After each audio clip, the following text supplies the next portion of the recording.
asalaamaaleykum chers spectateurs de Sky TV ñu ngi leen di nuyu di leen dalalaat ci benn interview ITV boo xam ni dañuy comme une nouvelle saison hein, parce que saison yële passé defoon nañ ko on avait fait le tour de beaucoup d'acteurs beaucoup de comédiens waxtaan ak ñoom ci seen i carrière et cetera donc en attendant ñu ngi leen di promettre aussi ne leen numéro yi di ñëw di ngeen am Philippe Coly bu nekk ci Impact donc tey Doudou la ñu seet si de son vrai nom Ba Woré Diagne. mais salaamaaleykum di nuyu mbokk internet yu seetaan Sky TV di leen wax waaw man la Doudou comme d'habitude war a ñëw toog ñu waxtaan quoi. Okay. Alors Doudou, on avait fait une première fois une première interview donc il y a 2 ans apparemment de cela donc tey ñu ñëwaat parce que carrière bi avancé na n'est-ce pas vie d'artiste bi ça a beaucoup progressé il faut le dire donc alors Doudou ci lan la nekk depuis boobu ba tey. màgg nañ entre-temps on s'est lancé dans des business aussi xam nga ñu ngi investir en même temps ñu ngi essayer yokk suñu jeu d'acteur xam nga ñu ngi travailler ci lu bëri parce que def naa fi yeneen projet aussi maa ngi ci ay projets yoo xam ne génnagul tourné naa fi ay spot publicitaire yoo xam ne génnagul donc def naa affaire yu bëri yoo xam ne dafa mel ni suñu borom moo ko dajale rek kal ko fenn di xaar fe benn jour mu génnee ndoo yëpp quoi mais j'ai tourné plusieurs choses yoo xam ne ñëwagul incha allah te xam naa ne bu ñëwee Sénégal yi dinañ ko bëgg quoi. parce que entre temps aussi gis nañ la ci secret de famille. bu waa Yes Dakar gis nañ la aussi ci Marodi comment ça s'appelle Doole non. yoon pardon yoon gis nañ la ci gis nañ la aussi même à part ça aussi gis nañ la tamit enfin ci ay investissement dans la vie du business quoi.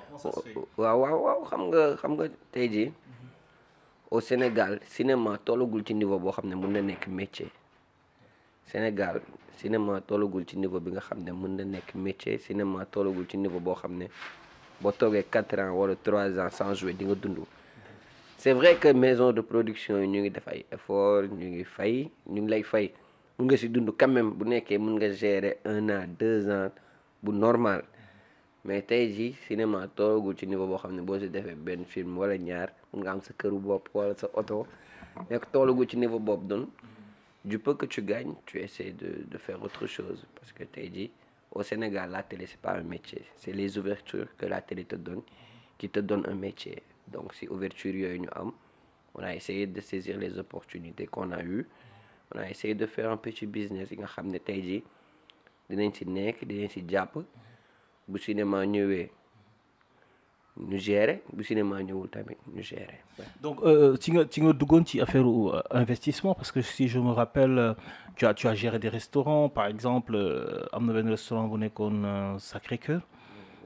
Le Grand Café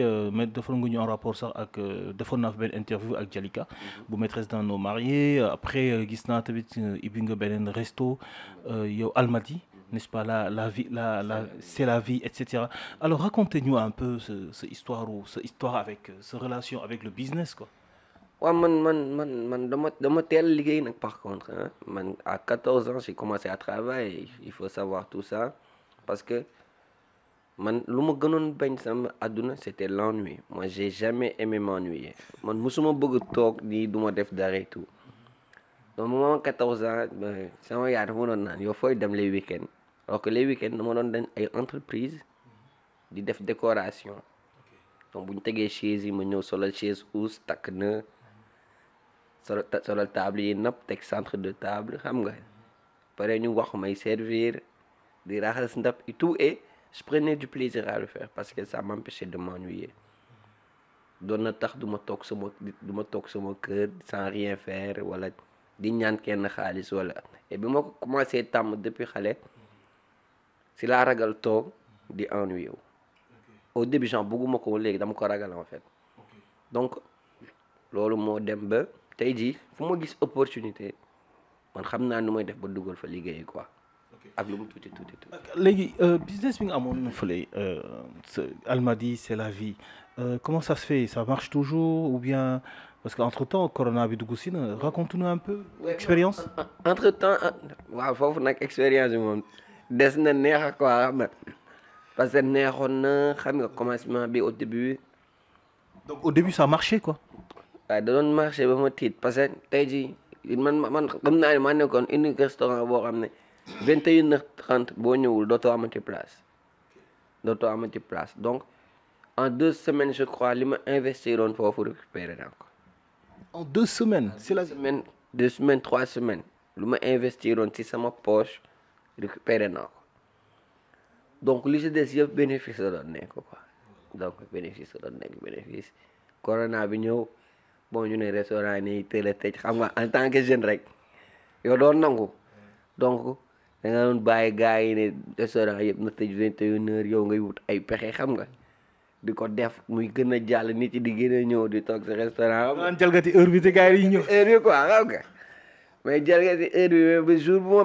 ma kii nii jàppee du mu tuddati waaye waa gendarmerie est-ce que du ngor xaw ma bettuñu foofu gars yi 2h du matin son bi di rëq gayen léegi gendarme bi bu mu ñëwee man la romb ci bunt bi may gérant bi de mu romb ma rek ma daw woo téléphone naan ngóor wuyul tey la ngóor xoolal daw gars yi ñëw nañ dugg nañ ba génn xamuñu fi restaurant bi nekk parce que yow gis nga restaurant bi nu mu donc tu entres c'est à l'intérieur quoi. mais après ñun ñoo abusé suñu côté quoi xam nga parce que affaire bi dafa neexoon après quoi mais après tamit ma arrêté ma ne jaru ko quoi mooy di yëpp. Ça devenait trop sérieux. ça devenait trop sérieux et après xam nga mun leen si jàpp tamit sax xam nga indi la ay problème te bu boobaa ñun ñoo tooñ xam nga ñu arrêté woon boo arrêté comme Sénégal rek nga dénk say ay copains yenn matériels yi bon nii jaay lee kee utiliser lee boo waree ibbiwaat laajte say matériel fii la xar yi jaar fii la jaar loolu moo ñu tere woon ibbi boobu ba tey mais incha allah sax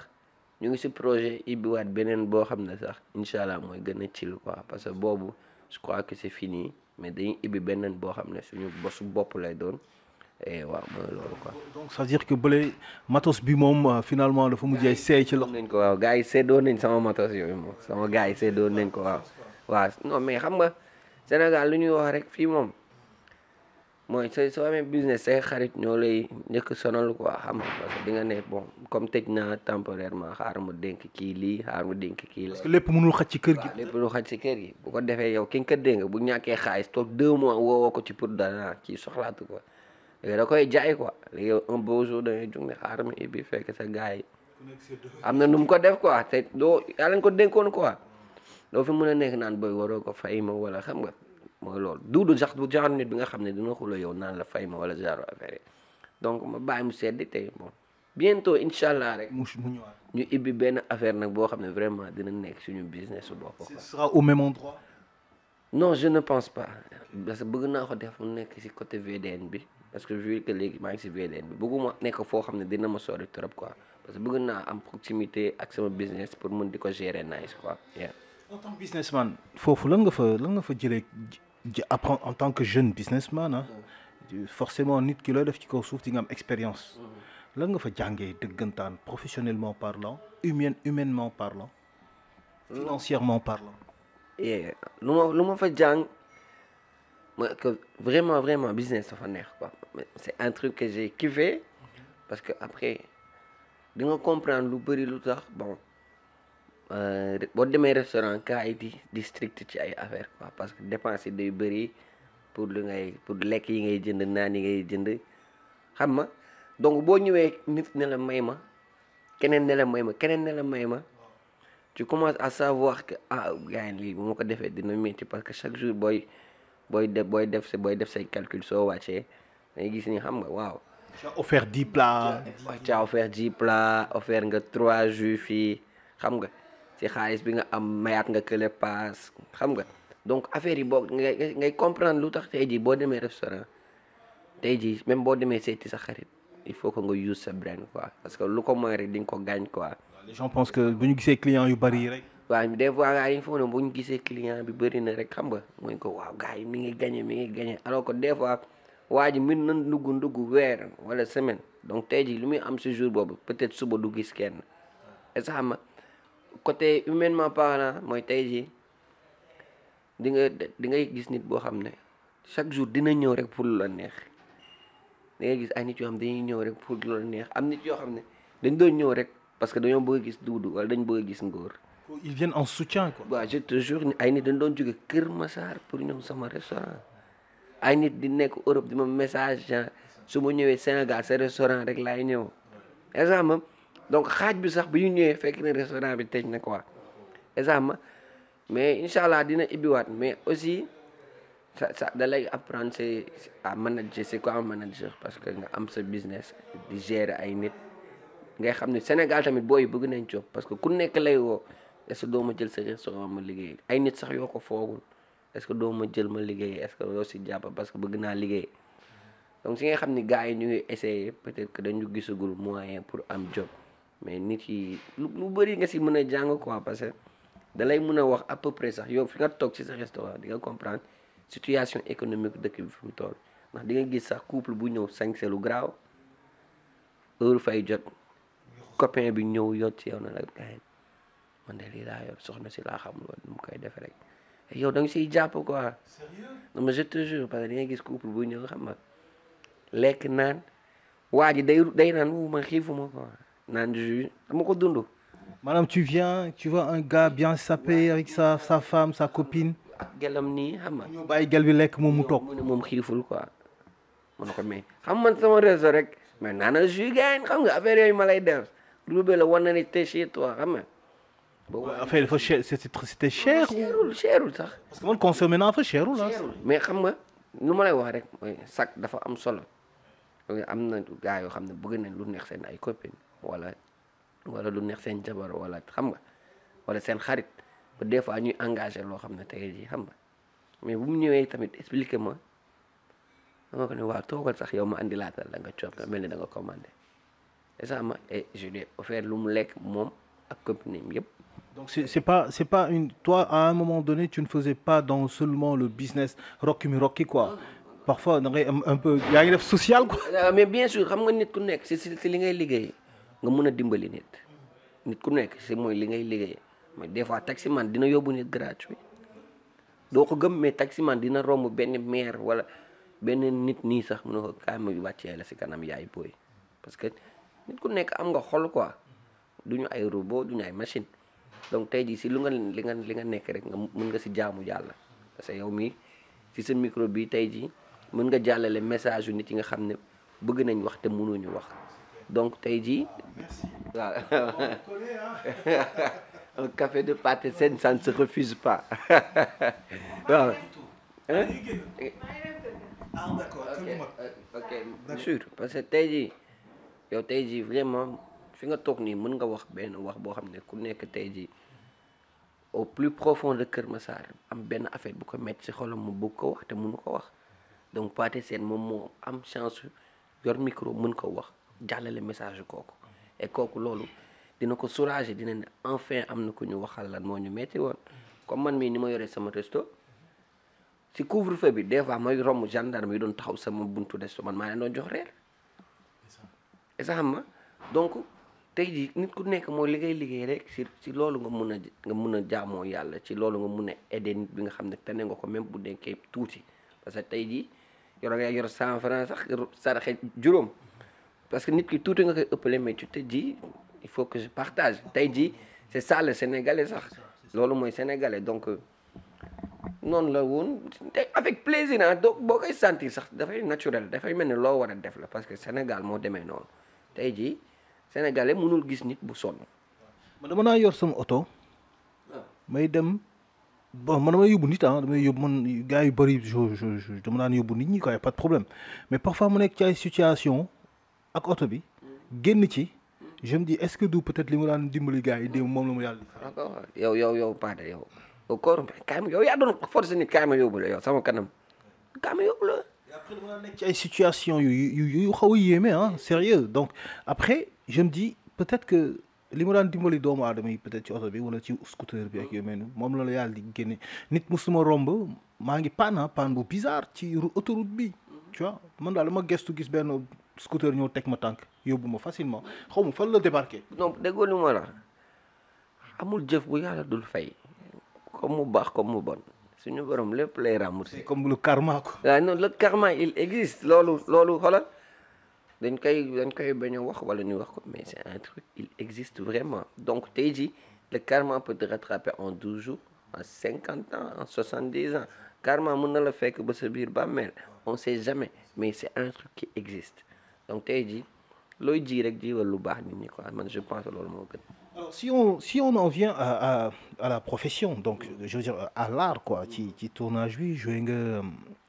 secret de famille nga joué fa benn personnage tout à fait aux antipodes de lu ñu xamee Doudou, quoi, dawalkatu saret chefu saretkat yi, quoi. Raconte-nous un peu sa expérience ak waa Yes Dakar. ba Naka ngeen duggee en contact avec le producteur et cetera. le producteur de Yes Dakar Djibi maa ngi koy nuyu au passage donc bi may dugg ci projet am mi ngi ma fekk sax maa ngi tourné série Adja et quand il m'a appelé c'est toi que j'ai appelé ci jour tournage bi ñoo nekk no tournage yow ma ne la père Djibi moo may woo Yes Dakar nee na dafa bëgg ma jouer secret de famille et tu m'as dit que c'est un gars bien et tout noonu laa demee laay waaju baax tamit parce que yéen sama ay père laa leen jàppee sama lépp laa leen jàppee donc loolu bu mu jàllee il est venu ici mu expliquer moi le personnage qu'il voulait que j'interprète dans la série et j'ai kiffé même avant de jouer parce que en tant qu'acteur tu as envie de montrer ce que tu sais faire quoi Doudou c'est pas seulement un gars qui sait faire rire les gens quoi c'est vrai mën nañ waxtaan ma reetaan loolu mais tey jii aussi y a d'autres facettes en moi que j'aimerais bien montrer donc du coup ba ma amee personnage Ibrahima mu ne ma c'est un gars boo xam ne day dawal charrette xam nga day nekk ci koñ bi di sauver ak gars yi di protéger benn malade mental donc c'est un truc que j'ai kiffé et ma ne ko ok c'est bon donc ñu déggoo ci cachet et tout et ñu dem et Sénégalais yi apprécier le personnage personnage Ibrahima da woon nañ ma ci fu nekk ay Gambie États-Unis les gens m'appellent de partout pour juste liker le personnage que j'ai joué dans Secret de famille et Inch'Allah ñu ngi war a sax nee na def saison 2 saison bu bees pardon saison 3 ak Ibrahima bu nar a gën a yéeme quoi Ibrahima boobu moom dina yéeme si du mu expliquer personnage bi et voilà donc mu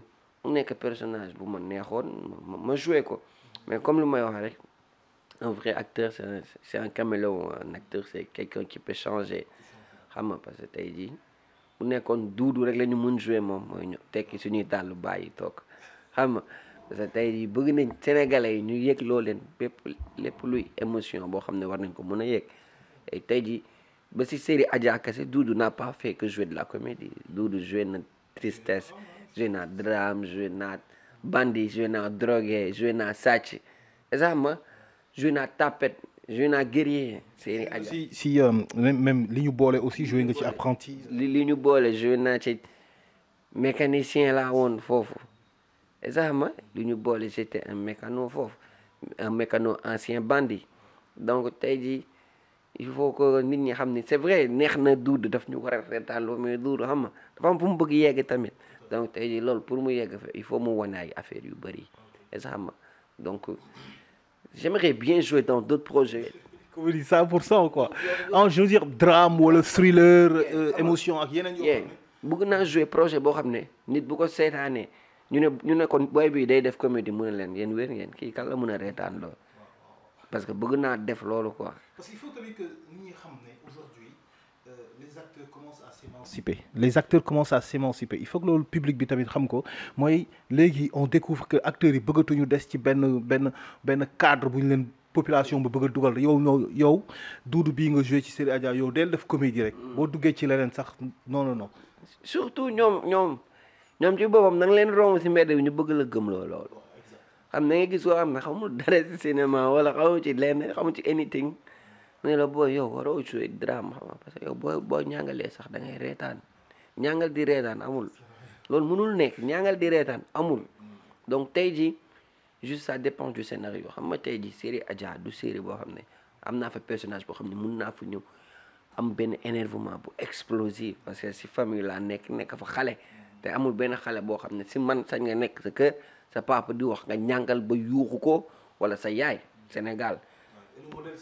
et le modèle de la série Adja c'est pas ça mais si toutefois tey jii ñu dugal nañ ñu si série boo xam ne laaj na yeneen émotion ñu jox leen yeneen émotion bañ tayal sëkk.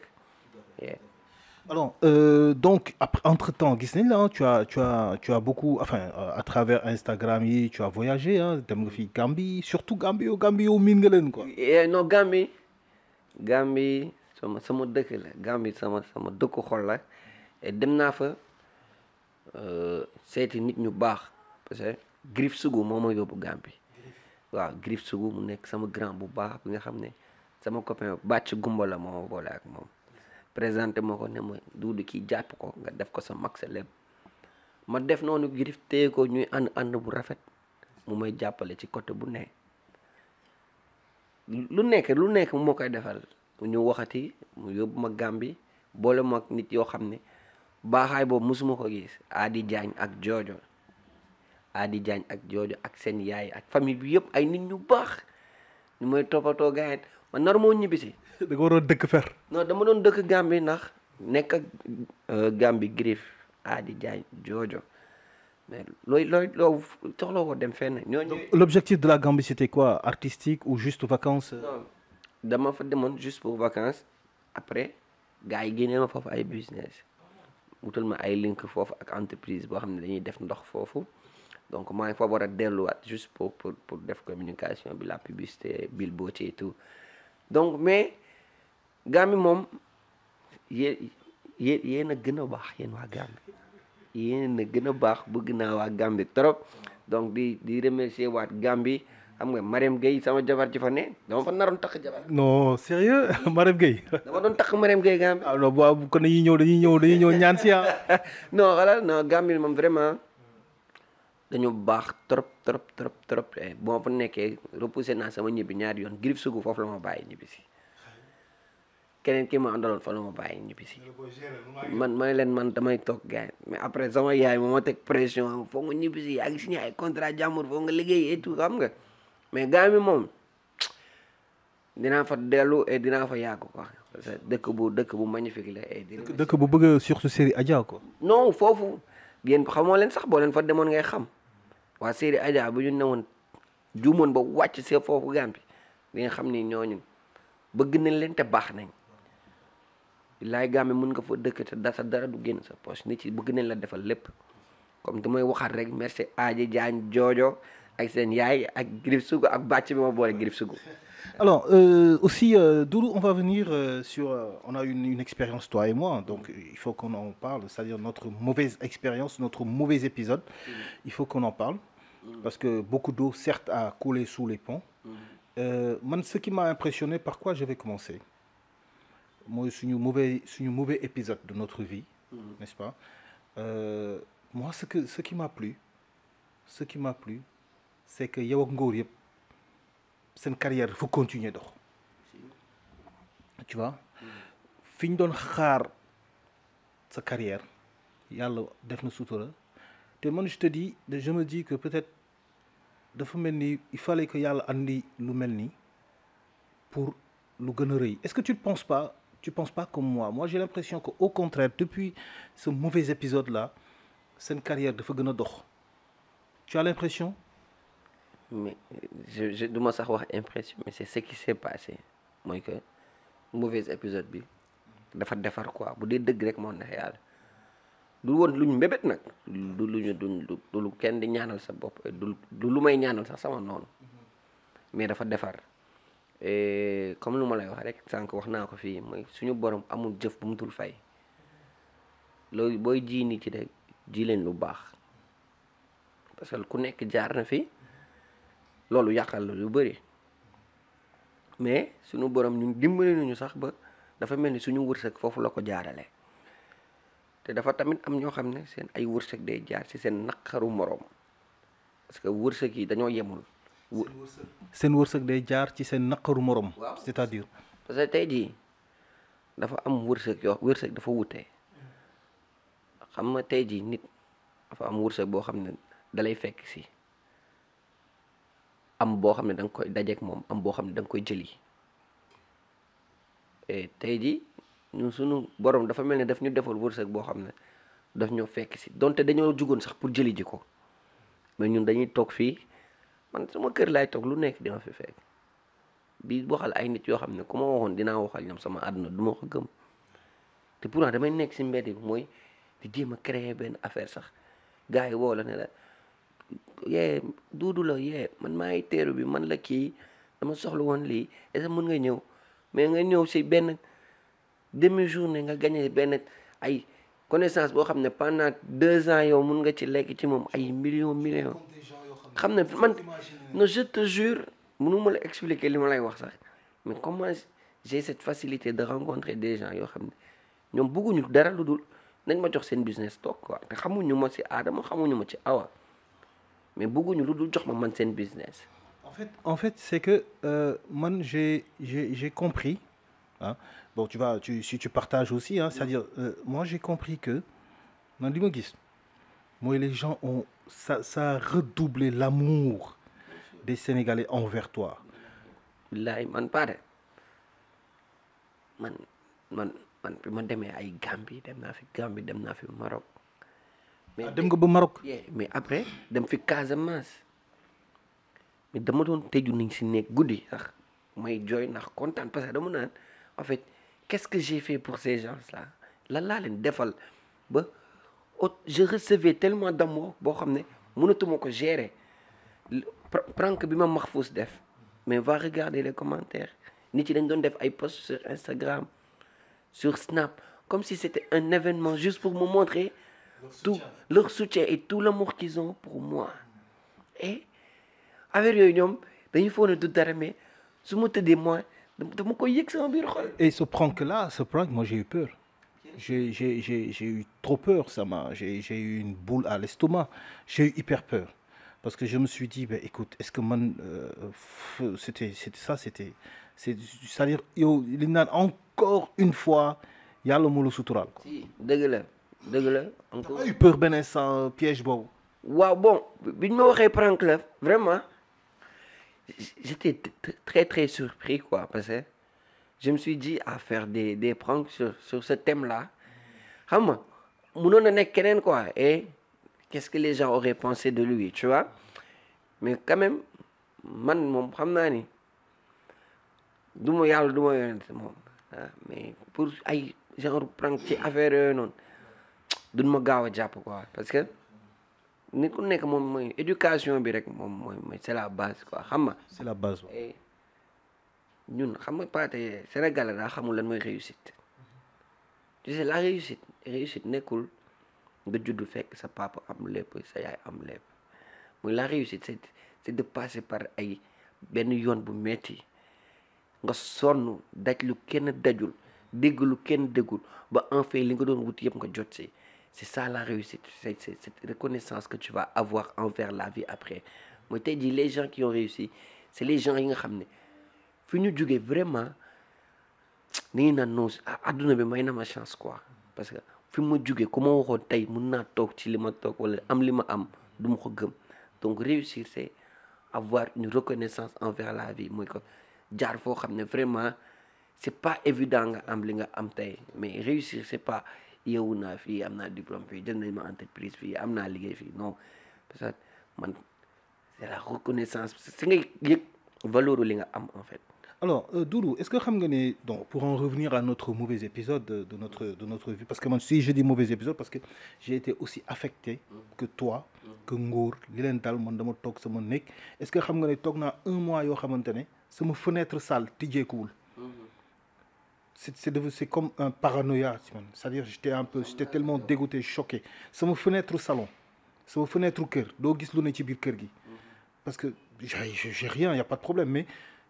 li ñu naan acteurs yi, artistes yi ñëpp barricadé wu. Lu beneen côté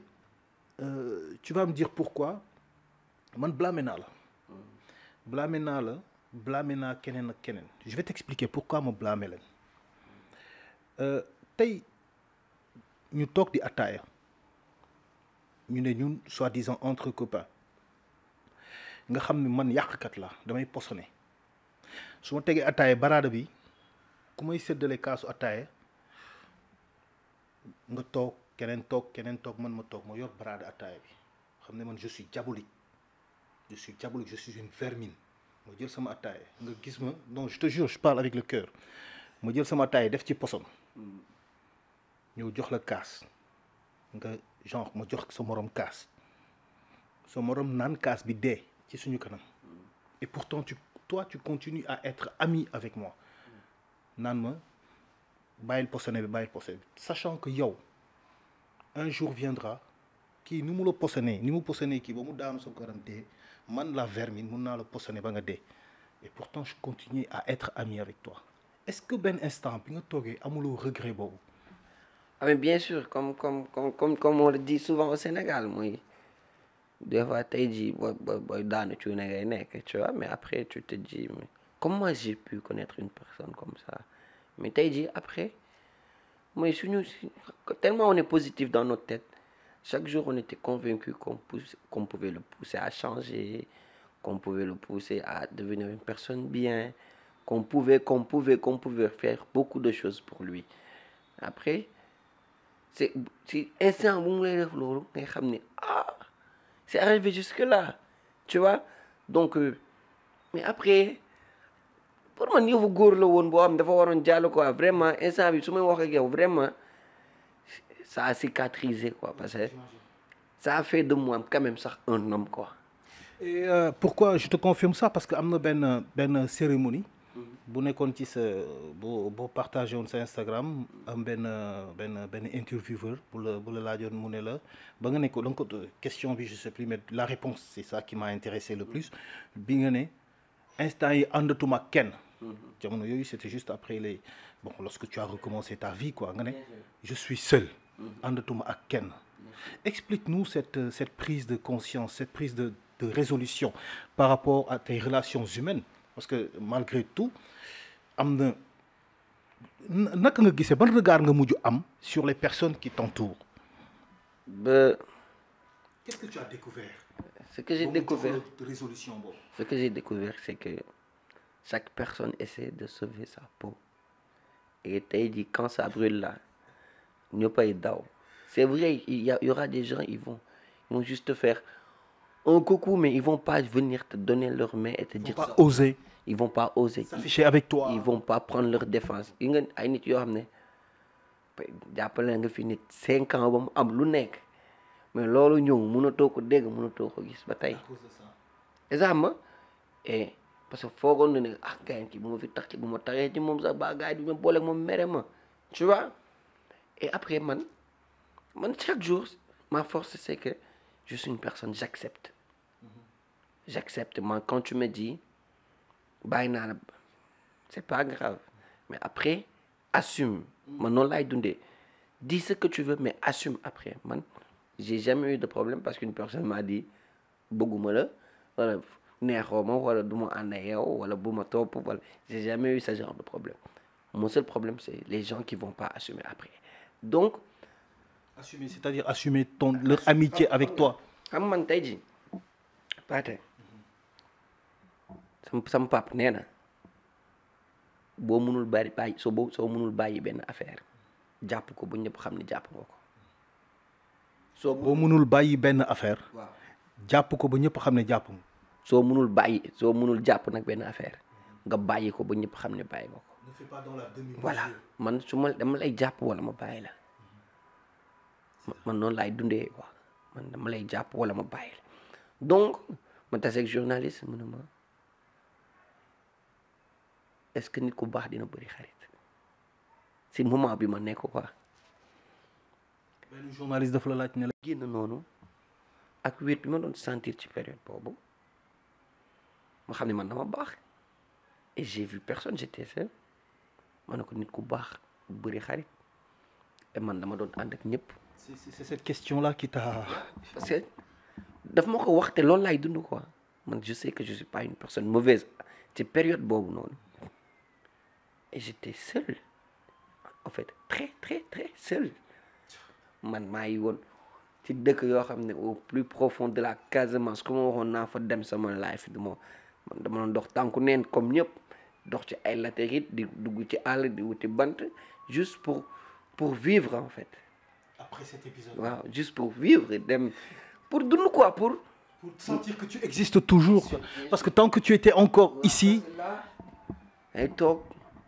gis tu te dis y a des gens ils te disent dama koy conseiller benn affaire dal sa kaw si télé man boo may conseiller si télé nga may conseiller non am na xam nga sénégalais lu ko sonal le paraître da ngay topp ce que tu parais ba fàtte ce que tu es en fait. Tu fais semblant d'être mon ami. Et en privé, lorsque les écrans, ça veut dire lorsque les écrans sont éteints, lorsque les lumières sont éteintes, li ngay wax ci bopp ñëpp li ko dégg doo ma ko wax directement. Exact xam nga tey jii dañuy wax rek mais gars yu bëri dañ feebar xamuñu ko parce que soxor feebar la quoi ñàkk nangu mooy feebar la ñun musuñu toog fenn ñu wax ñun ñoo ëpp talent kii wala ñun est-ce que xam nga mais tey jii yàlla moo def muy man muy ngóor fekk nañ fi suñuy papa yu fi def toog 50 ans et luñ ci am ñoom amuñu ko ci wala gis nga nit mën nga jàng benn affaire ba mun ko mais luy dugg ci xolu nit suñu borom mooy xar xolu nit dugal ko ci chaque jour nga gis ñu ne Sénégal dof yi lañ bëgg dañu xam nga di xas nit yi parce que dañu bëgg ay nit alors que bëgg bi suñu borom mooy wax kii dañ koy bëgg kii dañ koy xam kii day toll fii loolu il faut que ñu nangu quoi voilà suñu borom mooy naan kii dinañ ko xam kii dinañ ko bëgg man ku ma waxoon dinaa dund ba nit xam ma du ma ko gëm et nekkul loolu laa doon xaar sama àdduna quoi am na ñoo xam ne nag seen àdduna yëpp dañoo gëmoon ne dinañ leen xam te ba léegi dañoo gëm ne dañ leen di xam te xamaguñ leen ba tey mais dafa am loo xam ne jullit dafay nangu jullit mooy nangu dafa bokk ci jullit la se veut dogmatique donc suñu borom moom dafa bëgg kuy nangu maanaam kii may naa ko nangul yow mayuma la nangul wala Pathé Sène am na Sky TV man amuma dara nangu naa defal Pathé Sène émission donc nit da ngay nangu et soxor amul njëriñ gars yi vous êtes des artistes art fii la yem de voilà kenn xamul ndax di nga yeewu suba wala doo yeewu suba toog bi ngay toog ci benn place di rey sa moroomu artiste diffuser ay photom waxal ko lu ñaaw seedal ko lu bon ci waa koñam wala c'est benn producteur bu ko naroon engagé ça te sert à quoi taxul mu jël la wala taxul yow boo joué projet bu mu waroon joué yow ñu bëgg la tey ji yow mun nañ la jël film boo xam ne fexe nga bañ dàq ki ñu naroon jël la te yow duñ la bëgg kooku ñu jël ko ci projet bu kenn daan woon seetaat ay nit bëgg ko ci defal ko ci lu nekk parce que ku nekk sa wërsëg rek ngay lekk à la kulli aal kon gars yi nañu gën a gentil quoi. Mais lorsque tu me dis toi comme ni nga ko xamee yow da nga baax déjà donc je le dis en une phrase point on n'a même pas besoin de tergiverser wala d'expliquer et yow nga ñu gis la nga nekk nitu nit ñi ah duuru et là tu me dis que après ce mauvais épisode ou bien durant ce mauvais épisode tu as été seul au point même de gàddaay parce que li nga wax ni mooy da nga gàddaay tu t'es exilé jusqu'en Casamance pour sentir que tu existes encore quoi mais comment tey man benn Pathé Sène ok il y a sa famille yaa kii mais man tey je sais que je suis pas aussi populaire que yow comme gars yi parce que en tant que jeune et cetera mais toi tu dis que tu as été tellement seul parce que man Doudou je te suis tu as des amis sportifs pour ne pas dire particulièrement, tu as des amis artistes dans la musique, dans le cinéma, dans tout, danseurs, tout le monde, même des partenaires de tournage, voilà. Et là, tu me dis que tu as été seul, Doudou. C'est compliqué à comprendre, hein. J'arrive pas à comprendre ça, quoi. Comment ça se fait? Je vais te dire un truc. Le seul truc qui m'a fait mal dans le truc, moi, si nit nga xam ne jàppoon naa ne si ñooñu laa mën a compter vraiment ce problème ñëwee. ñi nga xam ne nag si ñooñu laa naroon jàpp na quoi sama bu ma amee problème ñoom laa njëkk xalaat bi mu leen woowee jotuma leen ñi nga xam ne dama ne ñii moom bu ma amee problème si ñii laay njëkk daw si ñii laay njëkk dem voilà ñooñ bi mu leen woowee jotuma leen ak problème bi léegi mu def 1 an wala je crois ah ñett lañu woon de du ma wax turu kenn ñett lañu woon kenn kii bër kii dem daf maa soxla 1 an dégguma ko dañ doon wax téléphone chaque jour tu as dit ami sportif moo tax ma lay wax un sportif ku ñëpp xam mais bër kii dem daf ma soxla keneen la woo toog ci ginnaaw waa ji di wax ak moom mu toog ci ginnaaw di manipuler téléphone am et je lui ai dit ok maa ngi koy gis ci appel vidéo bi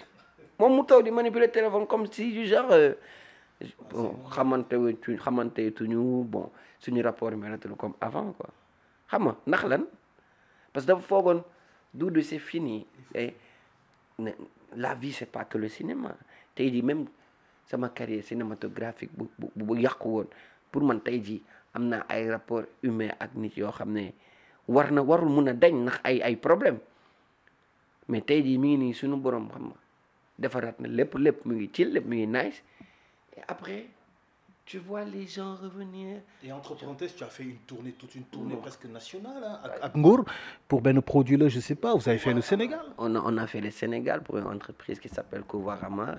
di leen remercier au passage ah tourné nañ benn spot publicitaire ak joga yi pour ñoom génnagul à la télé j'ai fait tellement de choses liggéey naa ci lu bëri et les gens reviennent mais en fait le problème c'est que tu les vois revenir tellement ils étaient loin les bu ñu ñëw en fait mënoo ko bañ a remarquer tu vois comment ñuy ñëwaatee da en fait day mel ni lu ñu dessiné nga gis nit buy randu si barki Serigne Babacar si mu dem leen di gis nii nu ñuy ñëwee après vraiment su ma waxee dëgg je suis pas une personne méchante hein, mais après day am benn genre déggu xam nga parce que dootul day dem ba da ngay mel ni sax ku changé. nga dem pour un jeune ngay tund benn épisode. Il y a ta mère à côté de toi, ta famille près de toi, et pourtant, tu te sens abstrait. Abstrait. Si on est après abstrait, mais dans ta tête, donc, tu te sens seul, quoi. Bon, ba nga gàddaay dem di dox ay tànku neen Casamance parce que bu la woowee am na benn instant woo naa la nga dem da ngeen war a voyager yoog Doudou yoog Ngour je sais pas tu es parti seul je sais plus daal mais donc tu es parti pour exister pour ne pas sombrer quoi. di lal basang si diggu àll di aji ay ndaama raas di lakk di toj di lekk. pourquoi gàddaay boobu yëpp ba foofu pour exister. dem ci àll bi di aji mango di aji ay madd di dàq ji ay golo di juste pour vivre parce que dem naa ba man instant bi ba su ma jëloon sama téléphone ki Instagram wala Snap dafa doon mel ni ay extraterrestre laay gis parce que day mel ni man ñii ñëpp dañuy yor seen ay flèche rek di ma xaar ñu génn man ñu jàmm ma est-ce ma mu dem naa ba man dama ne woon est-ce que dinaa ñibbi si est-ce ma bi ma ñëwee sama premier poste maa ngi sol benn maillot France dugg ko si bu ma ko dugalee mooy fii laa toog ma ko dugal mi dama stressé mooy nit yi lan lañ nar a wax mais après c'est à partir de ce jour-là que j'ai été habitué à recevoir des commentaires négatifs tu vois donc c'est comme si tu demoon pour être prêt. voilà dama demoon pour préparer wu quoi mentalement parce que je savais que su ma ñëwaatee day yàgg rek mais Doudou dina nekkaat fi mu nekkoon loolu moom day yàgg parce que noonu laa mel quoi man challenge laay dundee quoi day yàgg rek mais damay yegg fu ma nekkoon wala te dama koy romb sax incha allah rabbi. Et tu m'as un peu brossé sur la personne bi nga xam ne moom nga seqaloon affaire bi sax cette personne a aussi été plus affectée sax que toi-même. bien sûr déggoo lu mu la gis ngeen ma ne la peut-être moom bëggu ci woon loolu quoi tey jii xam nga nee naa la billahi nu mu demee su ma la ko defalee film du ko dàq Sénégal parce que c'est un film.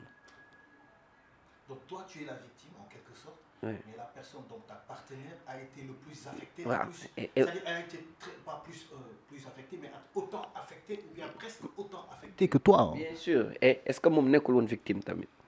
Ah ouais. moo tax ma ne la affaire bu garaaw la woon mais ama tey moo tu te dis garaawul quoi mais peut-être que nit yi dinañ am chance ma bindal leen ko film parce que bëggoon naa ko bind pour mu nekk benn genre affaire boo xam ne dinañ ko mën a utiliser contre la lutte pour la lutte contre la cybercriminalité mu nekk benn film boo xam ne day inspiré aussi ay histoire réelle bind nañ ko ba pare film bi bind nañ ko ba protéger ko mi ngi tudd une belle leçon de vie xam nga mais dafa graaw tey jii ngay xam ne rek mooy gis nga nit peut-être mun nga foowee lu baax mais lu bon bu ko foowee. C'est-à-dire les gens croient que c'est juste pour truc, mais ils ne savent pas que il y a des vies qui sont en jeu. Et c'est pas seulement des vies, mais il y a des vies issues d'autres vies. C'est-à-dire tey imaginez woon tey yow nga nekkoon père de famille nga am doom bu jigéen am doom bu góor qu'est-ce qui aurait pu leur arriver sur une chose boo xamante ne c'était très privé, c'était pas public quoi. Il faut pas qu'on joue avec la vie des gens. Après ce qui m'avait inquiété c'était plus mon cas hein. Mais c'est que après plus on se réveillait plus les gens banalisaient ces genres de trucs. Ils s'en foutent, ils s'amusaient à le faire à ça. Le prochain. À chaque jour. C'est qui le prochain? waaw mais la ñu beneen gaaw xam nga duñu si nga xam ne mooy Sénégal bii vraiment lu tax ñu naan dëkk bi dafa bëri ay nit yoo xam ne seen xel neexul c'est parce que ñoom xamuñu que nit bopp la en fait Sénégal li ñuy bëgg mooy ñëw jaxase sa bopp dem jaxase bopp keneen alors que yow mi ñu jaxase sa bopp sa àdduna c'est fini mooy tey jii quand tu ne paate man lu ma dund fii boo amul mental da nga nekk góor yàlla dëgg. Tu vas pas survivre pour ne pas dire tu frôles presque le suicide quoi. Da ngay bàyyi quoi da ngay lal sa si yaada ne allahu akbar war a yeggali julli yeggal ji ko ay jooy toog jooy ba giif yeggal recommencer sa julli exactement mais il faut que nga nekk mooy góor yàlla et après loolu nag dafa dem ba di wëlbati ko di nekkaat force nag di doon benn haine di demaat ba nekkaat lu positif di dem ba nekkaat envie ba nga parewaat pour recommencer. Ton petit frère que j'appelle, je l'appelle ton petit frère Ngour. Une semaine plus tard, c'est à son tour et ça revient encore sur toi hein, ça t'affecte. On va pas parler de lui parce que c'est lui que ça concerne mais yow impact bi encore dolleekuwaat ci sa problème yow. Non moom comme rek man la moom bi may sama affaire samay problème bu mu amee bon moom mi ngi woon ci boppam man maa ko ne yow demal bul nekk di laaxatu va vivre mu ngi nekkoon émission mi ngi nekkoon benn restaurant fii de la place xam nga di def ay interview am di dugal statut am di way xam nga man moom ma doon sax kii nii wéttali parce que maa ngi woon fii toog sama kër man yor di seetaan statut et aussi lu waay wax gis naa ko quoi. Tu as tout vu. J'ai tout vu lu waay wax lu baax comme lu négatif gis naa ko même. Et ça t'a permis de filtrer de trier les amis. permettre na ma filtrer statut WhatsApp yëpp gis naa ko parce que mënu ma dem fenn kon maa sama kër ak sama connexion kon lu waay dugal lu waay bind su ma la ne gis naa ko mais gis naa ko waaw ak nu ko waay doon yëgee ak nu ko waay doon dundee rek gis naa ko mais bon loolu yëpp façon léegi moom mooy loolu maa ngi baax mais moom mi ngi doon dugal ay statut aussi di soirée et tout. Et je voyais qu'il était bien aussi xam nga man dem naa ba même pas en 2 semaines c'était bien pour de mon côté maa ngi doon baax sama wax wàcc na bon maa ngi dem après ma dem tournage yoon man damay tourner yoon jour bi ma reprendre di tourner ba 17h waaw info bi dala kooku noonu yónnee ma affaire bi quoi bu ma yónnee affaire bi nag bon c'est comme dañ ma jam paax si xol su ma la waxee dëgg bosam moo ma gën a métti sama bos quoi. J'imagine. xam nga bosam moo ma gën a métti parce que voilà mooy loolu xam nga ma énervé nag ci plateau bi war a tourner comédie quoi je pouvais pas donc j'ai dit que damay ñibbi ñu ne mën na jàpp si nga tourner benn séquence bi Nicole au passage mu koy nuyu mu coaché ma ba ma tourner ko je sais pas ndax baax na wala baaxul parce que après yoon ci période boobu la doon daw j'ai pas pu regarder parce que maa woon ci yeneen affaire donc ma pare rek ma woo ko si saa si quoi ma ne ko bugguma la gis fenn bugguma la dégg fenn demal toog sama kër nga xaar ma fa bi ma ñëwee fii laa ko fekk mu toog moom kase ndeysaan sama rakk ji xam nga ma xam lan lay dund si instant bi parce que bi ci y a pas 2 semaines laa doon dund et là ma xam ban réaction lay soxla quoi il a juste besoin d'une personne qui va lui donner la confiance quoi parce que c'est li ma manqué woon quoi li ma manqué woon yëpp billaay wallaay jox naa ko parce que xam naa la laa soxla woon te amuma ko far yàlla voilà exactly sinon moom bosom da ko doon gaañ quoi lu ma doon yëg sama xol manqué ko yëpp ma jox ko surtout yow comme li ñuy wax nen ko boy kaa ñu tëdd nii di waxtaan comme si dara xewul waxtaan na ko yow gëm nga ne lii mën na la yàq boy may ma jàmm waxtaan ak moom na ko suba nañ dem Maroc ñu def caaxaan ñu def dëgg en 3 jours ñu tax suñu bagage dem Maroc def fa 1 semaine et demie ñëwaat dem Ziguinchor xam nga dundu di xëcc naqaram ba muy jeex di ko xëcc léegi mujj gi finalement suñuy waxtaan lu ma doon am lu ma doon jéem c'était de le faire rêver mu naan ko booy instant bi xam nga mu naan booy man instant bi naa dugg ba dugg Dubaï xam nga mu commencé génn ci ay affaire am mu dem ba fàtte ni sax moom am na lu mu bàyyi Dakar mu dem ba fàtte loolu mais boo ñëwee tamit il y aura toujours des gens comme ça il y aura toujours des gens des soi-disant dañuy defar dañuy jubóole arranger ces parasites qui seront sur le net pour commenter il y aura toujours des gens yoo xam ne boo dugalee benn affaire moom xoolal day naan si booy bii du ma ko bàyyi mu tàkkaat fii tey yokku la dara wàññiwu la dara ngóor si quoi mais léegi ay booy yoo xam ne dañuy toog seen téléphone xaw ma ban plaisir la ñuy am pour wax lu nice lu wala lu soxor wala lu méchant tu vois man sama côté sax bëriwul woon mais ngóor tu voyais que nit yi dañ ko sonaloon quoi et ça me faisait mal quoi tu vois parce que dama naan peut-être que xaw ma lan la mais lu tax ñu gën ma jàppale et mooy jàppale ngóor xam nga et peut-être sax moom moo ci gënoon yey parce que moom ma gën a nekk xale et ça ma tout à fait donc man tamit man lu mu mënul woon am yëpp man maa ngi ko doon jaayante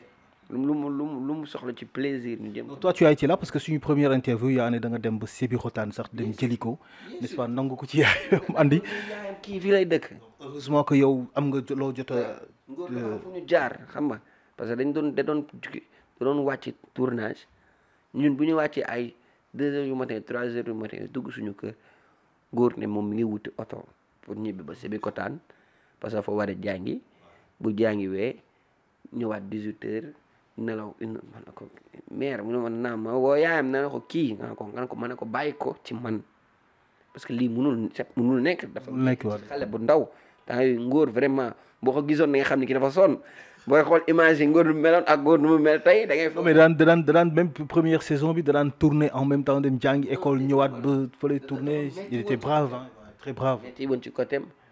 mais boo xoolee nit mu bëgg dara yow nga xam ne ku bëgg dara nga da nga koy ñeme quoi donc ma ne yaayam kii bàyyi ko mu ñëw dëkk ci man et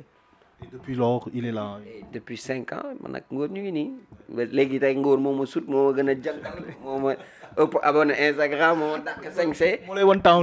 town bi quoi tu vois et c'est une fierté pour nous parce que voilà nee naa la àdduna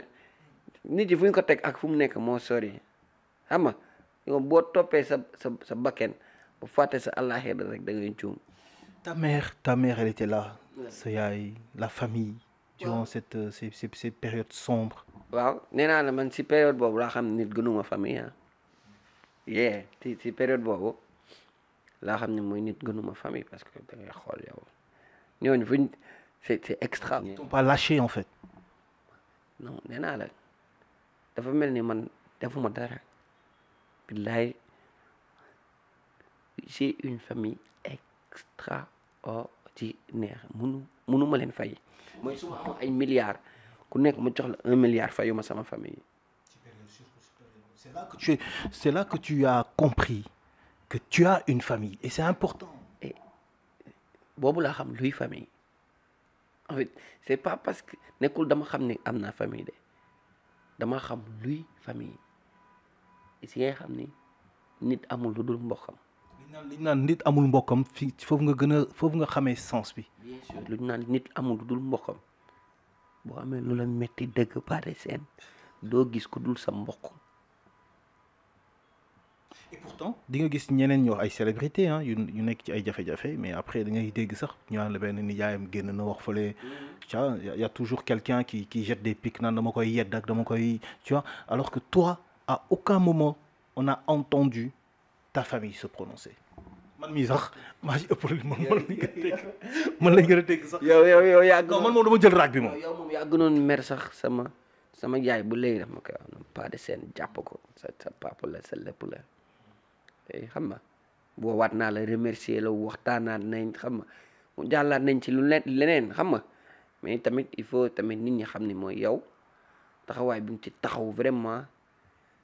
c'était extraordinaire ak les acteurs de la série Adja Elena moom. tu me racontais que moom daan ñëw yendu si fi moom. Elena ba ñëw yendu fii di jooy rek xam nga di jooy nga moment lan la noo duuru yow da nga baax xam nga jogo yi Adja Alima Mami vraiment waa série Adja bi gayen xam nga mooy loolu xam nga ku nekk da woo ak conseil bi ak énervement bi da nga koy yëg si biir xolam bul wax communique pas tais-toi bul ku nekk wan la voilà xam nga là boo dëgërul ci crack sax xam nga et yemul ci ñoom ak amul ku ma wóolu Sénégal. Pourquoi les gens veulent que tey boo nekkee ak nit mu amee jafe-jafe ñu koy dal ñu ne léegi bu leen ci wax bu ngeen waxee dafa mel ni da ngeen ko faral fekk ne du faral soutien ne veut pas dire justifier nous on sait que c'est une erreur mais on te soutient ça veut dire que ko yow li nga waxoon dañuy ñëw ne la massa nit sax j'avais même dit cela si benn interview bu mu defoon fële ak benn chaîne de télé ma ne leen nit day dem ñu koy atte pour perpète nar ko dóor perpète pour meurtre te pourtant bu gëstoo gis ndeyam baayam ay nitam ci lay xam ñan ñoo ànd ak moom et pourtant xam na ne à l'issue de ce procès dafa rey nit il a avoué ñu ngi koy waaj a tëj te pourtant bu gëstoo gis ay mbokkam donc pourquoi ces choses de faits divers là ñu ne léegi bu leen ci wax bàyyi leen ñu saaga ko bàyyi leen ñu xas ko te yéen defuloo ko yow directement quoi. parce que xam nga tey jii lu tax ñu lay wax loolu mooy sénégalais mooy nit bu particulier la sénégalais et aussi après dans la communication il y a des communications en temps de crise si système de communication yi donc tey jii en temps de crise on te dit soit tu assumes soit tu ne communiques pas xam nga loolu quand bu nekkee def nga communication tuuti dañ lay jàngal communication en temps de crise comment communiquer quand tu es en crise et tout donc peut-être am na ñoo xam ne si côté yooyu lañ doon waxee am na ñoo xam ne dañ doon wax tamit par peur am na ñoo xam ne dañ doon wax mooy comme image Doudou yàqu na paate bàyyi image Doudou yàqu rek yow sa bos bu ko laal ñu koy yàqaale xam nga waaw ñu bari na moo tax en fait te man loolu c'est-à-dire mooy c'est comme man loolu laa d'accord am gars yi dañuy wax on l'abandonne parce que gars yi ñoom exactement et pourtant yow le principal concerné comme li nga wax période boobu li nga ci réaliser ci projet ta carrière n'a pas chuté au contraire et nit ñi maanaam yow damay nekk waay ak yow nga nekk si jafe-jafe ma ne damay bañ nga éclabousser ma kon xaamu dem je préfère t'abandonner.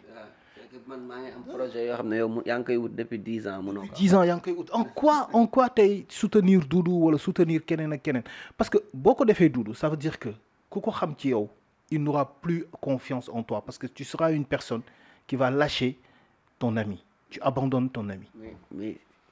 Pathé on est dans ce pays mooy mënuñu si dara li nga Sadio Mané maa gis benn vidéo muy wax te bu ma dama doon raté penalty ñu may saaga ndey di ma lii c'est ça le Sénégalais mooy ñaata nit ñoo saaga Sadio Mané bi mu ratee sax penalty bi ci final bi. warul woon dóor lu tax muy dóor. bi muy dóor penalty bi rek di ko dugalee ñu naan warul dóor bu mu ko dugalee ñooñu lu ñuy yuuxu bu ñu gisee bisu Sénégal Sadio Mané leen doon yuuxu. et c'est gën a remercier. Sénégalais xam nga lan la xam lu sotti et après yow. da nga fi dëkk rek nga xam nit ñi ak nga dëkkeek nit ñi nu ñu mel pour nga noppalu quoi tey jii il faut pas se prendre la tête parce que tey jii bon gars yi dañu ma doon saaga baal naa ñëpp man moom personnellement. yaa ngi ci leneen quoi. baal naa ku ma mës a saaga kuy critiquer ba tey bu nekkee ça te fait plaisir critique xam nga ku ma yéene lu bon bu nekkee daf lay avancer loo ba yéene ma lu bon xam nga mais en tout cas man personnellement Pathé barki Serigne Babacar Sy baal naa ñëpp. On passe. Donc donc c'est l'occasion pour une belle transition de fin. On va terminer parce que parce qu'il fallait qu'on en parle à cœur ouvert, surtout toi et moi, parce que moi je dis on a cheminé. Man dama jël combat bi. Ay personnalités yoo xam ne man musuma woon foog ne comme député Mame Diarra Fam, j'étais mis en rapport avec elle et on l'a salué au passage. Elle m'a appelé, je me dis tiens, comment elle a eu mon numéro sax? Tu vois, des personnes qui sont dit woo dañoo soxla tuudu ni nga ci taxawee et cetera. Il y a des gens qui ont osé t'apporter leur soutien. Donc nit ki bu ëllëgee boo àndee ak nit gëmal sa ànd ak moom dem ba jeex ak moom parce que boo ko deful inconnu ku mu xamut fenn ci Maam Adama ak Awa mooy ñëw dimbali ko ci say bët ci say nopp nga am gàcce, n'est-ce pas? Donc toi tu nous as montré, tu nous as vraiment donné une leçon de vie comme li nga wax ce film bi. Donc ça c'est une leçon de vie. Moi j'ai presque perdu les larmes instant yi parce que lorsque tu m'as dit que dem nga ba gàddaay génn Ndakaaru juste pour sentir que Doudou est encore là. Donc c'est extraordinaire. Et oui. nee naa la épisode boobu dafa métti ba ma fier ci sama bopp. Donc tellement c'était dur, j'ai jamais pu penser que man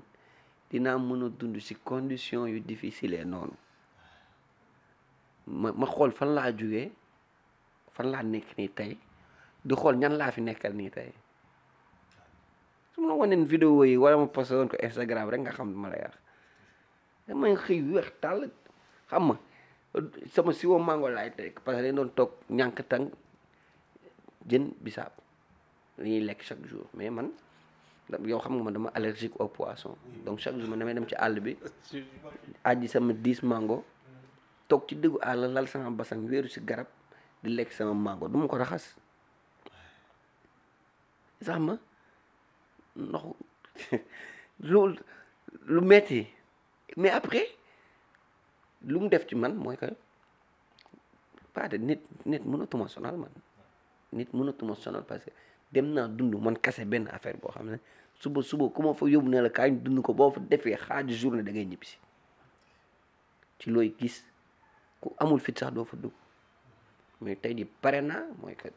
dund naa ak ay nit yu ma xamul ñoo xam ne dégguñu sax olof xaaj bi dégguñu sax olof. yow da ngay toog lekk rek naan toog ak nguur nii. voilà mooy zone yi nga xam ne dañ la naan maa ngi dem Sénégal. xam nga da ngay xëy toog ak. dañuy nekk Sénégal booy dem ñoom yaa ngi dem Sénégal. comme ça lañ koy waxee xam nga toog ak Baye Fall ñu defar café nga naan sa café ne maa ngi dugg ci àll bi waaye aje sa ñeenti mango laali ndaamaraas fële wuti madd fële xam nga loolu mooy sa vie.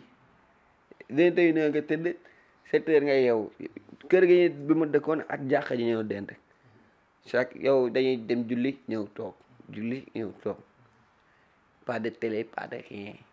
Donc je résume pour terminer sa expérience bi yëpp s'il y a un seul mot pour la décrire c'est l'amitié. L'amitié man noonu laa ko conclure li ma déglu yëpp leçon de vie li nga wax yëpp man tout ce que je retiens c'est que tu as eu la leçon de l'amitié. C'est quoi un ami? On le voit, c'est ça l'amitié en fait. yow loolu nga décrire expérience difficulté ngay xool ñan ñooy sa nit ñan ñoo doon woote te gëmuñu ko. ñi la surprendre agréablement ñi la surprendre désagréablement. Donc voilà chers internautes Sky TV, comme on dit ñun suñu lépp lu ñu def rek c'est dans la motivation, c'est-à-dire pour aider les gens à aller de l'avant, que la vie est pleine d'épreuves. Nit ki buy dund benn épreuve yow fexeel ba bul nekk de son mauvais côté. bul nekk du mauvais côté. Et le mauvais côté mooy ñi nga xam ni ñoo lay yàqal ak ñi nga xamante ni ñoom ñoo lay abandonné bi nga yàqule ak ñi nga xamante ni ñoom ñooy kontaan ci sa yàqu. Ça c'est le mauvais côté. Soyez toujours du bon côté. Le bon côté c'est mooy lan mooy ñu dul def nit ki lu ñaaw ñu dul yàqal nit boo nekkee ci jafe-jafe ñu am naqarlu ak yow boo nekkee ci jafe-jafe ñu taxaw assumer seen àndandoo ak yow assumer seen amitié ak yow. Soyons toujours du bon côté des gens. Donc loolu la ñu moo doon donc l'objectif de notre interview aujourd'hui. 3 ans plus tard on se retrouve pour faire cette interview qui est franchement très très très très très instructif. Jàngal nañu xamal nga ñu àddina et que Doudou c'est pas seulement un comédien, c'est un businessman aussi. Doudou parce que je découvre l'aspect humain parce que bi mu fi njëkk ñëw